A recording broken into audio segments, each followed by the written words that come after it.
बहुत सुंदर भादो चौथ के इ कथा है, पूरा जरूर सुनम लो। छोटे बाटे बीच में मत छोड़म लो। देखी कैसे कुबेर जी रहनी, गणेश जी रहनी, शिव जी रहनी। कैसे कुबेर जी के घमंड रहे, चंदा मामा रहनी। यहाँ लोग के कथा है गणेश चतुर्थी। तो देखी लो, आई लो पहले महादेव जी के जगा दिल जा। हर हर महादेव, मैया भवानी की, हमारे सनातन धर्म की, सभी देवी देवता के चरणों में प्रणाम बा। सभी गुरु भाई बहनों के चरणों में प्रणाम बा।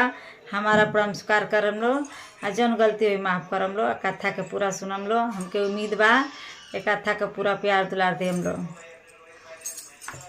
देखी लो दीदी, कुबेर जी रहनी, वहाँ के बहुत धन पर अपनी घमंड रहे।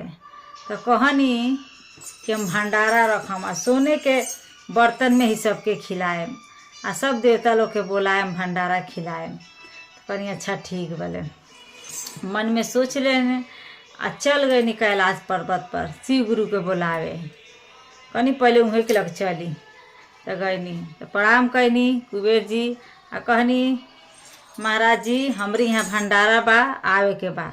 तो वहाँ के बुझ गई कि इनकी अंदर अहंकार बा। वो बुझ गई शिव गुरु जी कि इनकी अंदर अहंकार बा। वो कहनी ठीक बा, हम तो ना आ पाएम, हमार गणेश जी जई हम। तो ठीक बा। वो कहनी कुबेर जी ठीक बा। तो गणेश जी के साथे ले लेनी, आ ले आ लेनी। तो गणेश जी बैठनी। अब कहनी पहले इनके खिया ली, छोट बा ना, पहले खिया ली, तब सब देवता लोग को और बुलाए। तो कहना खाना परोस देना, सब बरहो बीजन जितना बन रहे। कुबेर जी आवाज कम करो बेटा। कुबेर जी सब खाना परोस देनी। अब गणेश जी खाए लगनी खाना। अब खाना खाए लगनी, खत्म हो गई सब। अगर मांगी खीर पूरी और लावा, खीर पूरी और लावा। तो जितना रहे उतना कुबेर जी दे देनी। सोने के बर्तन में तो परोसले रहनी, कहनी कि सब सोने के बर्तन है, यही में खाए के बा। अब खाना घट गई। अब कुबेर जी कहनी अब कहाँ से ले आई। तो गणेश जी कहनी ले आओ खीर पूरी। तो कहाँ से ले आई, अब नहीं, खत्म हो गई सब खाना। तो कहनी अरे जौने फल फ्रूट होई उहे ले आओ, हम खाएम।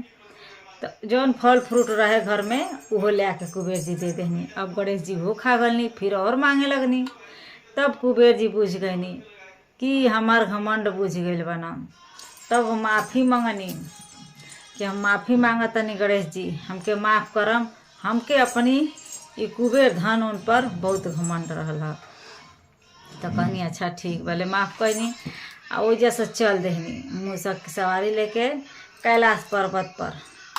अब खा ले रहनी ढेर, भार हो गए ज़्यादा, और गणेश जी रोक ना पाई। अब वो बैठा रहनी। अब ढिमला गई, कीचड़ लाग गई सब कपड़ा में। गणेश जी ढिमला गई पर्वत पर जाते में, तो सब कीचड़ लाग गए। तो चंदा मामा खूब तेज ठाठा मार के हंसे लगनी छुप के। अभी गणेश जी ताकी के हंसता, हमके देखी के कीचड़ लागल बा। तो चारू ओर ताकी, केहू कहीं लौके नहीं। तब देखनी तो चंदा मामा वो चमकत रहनी वही ना। तब कहतनी तहके अपनी चमक पर बहुत घमंड बा। गिर गई तो कीचड़ लाग गई है तो हंसत रह, हम तहके शराप दे देतनी। अब तो चंदा मामा माफ़ी मांगे लगनी कि नहीं हमसे गलती हो गई, हमके शराप न दी, हम यही न चमकते रही। इतना हम तक शराप दे देतनी, चमक कम हो जाई। आ तो माफ़ी लगनी मांगे। तो माफ़ी मांगत मांगत तो ई माफ़ कैनी। कहनी अच्छा ठीक बा, हम तक के अब जौन शराप दिया जला तो हम तो शराप वापस आवेला ना, लेकिन एक दिन के शराप देतनी। अमावस्या के दिन तू अन्हारे रहबा। तो उहे अमावस्या के दिने अन्हारे रहे ना।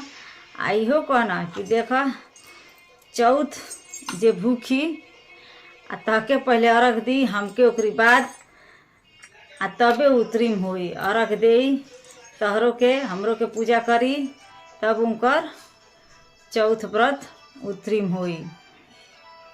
तो देखी लो दीदी, गणेश जी के ये कथा है, पूरा जरूर सुन ले हम लोग, लाइक कर देम लो। जय गणेश भगवान। जय गणेश चतुर्थी। जौने में गलती भइल हुई, छूटल हुई, माफ़ करम लो। एगो शिष्या समझ के